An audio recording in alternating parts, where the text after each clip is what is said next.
রান্নাবাটির পক্ষ থেকে সকল দর্শক বন্ধুদের স্বাগত জানিয়ে শুরু করছি আজকের রেসিপি।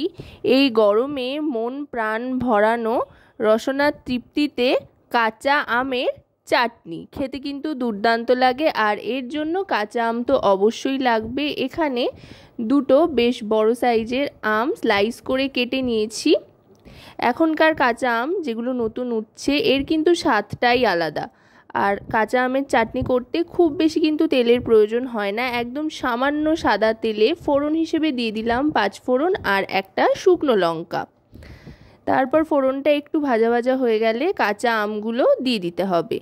কাঁচা আমটা দিয়ে একটু হালকা ভেজে নেব। আর মোটামুটি গোটা রান্নাটাই কিন্তু মিডিয়াম টু লো ফ্লেমে করতে হবে। আমটা একটু ভালো করে ভাজা ভাজা করব।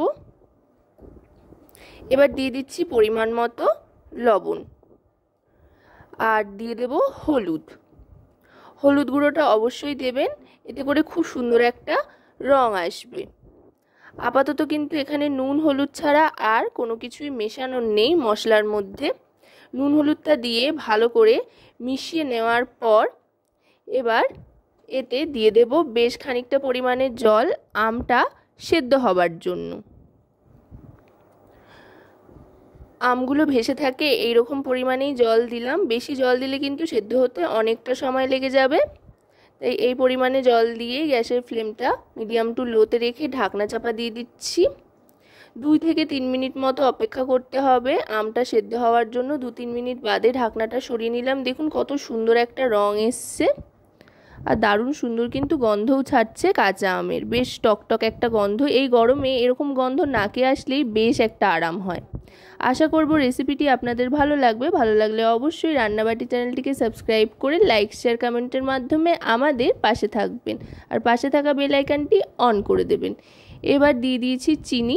চিনির পরিমাণটা কিন্তু আপনারা আপনাদের পছন্দ মতো কম বেশি করে নিতেই পারেন। যতটা টক খাবেন তার উপরে নির্ভর করে চিনিটা দেবেন। আর আমটা সেদ্ধ হলেই কিন্তু চিনি দিতে হবে। এবার দিয়ে দিচ্ছি 5 ফোড়ন গুঁড়ো।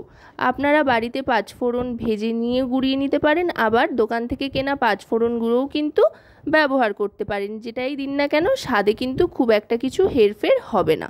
5 ফোড়ন গুঁড়োটা দিয়ে আরও খানিকক্ষণ ভালো করে ফুটিয়ে নেব। বেশ একটা চিটচিটে ভাব আসা পর্যন্ত ফোটাতে থাকতে হবে। আর এই চাটনিটা কিন্তু বেশ পাতলা হয়। এই চাটনির জুসটা খেতে দারুণ লাগে। একদিনের জায়গায় 2-3 দিনও কিন্তু আপনারা চাইলে এটা স্টোর করে রাখতে পারেন। ভাতের শেষ পাতে খেতে অসাধারণ লাগবে। তো রেসিপিটা আজকে কেমন লাগলো অবশ্যই জানাবেন কিন্তু।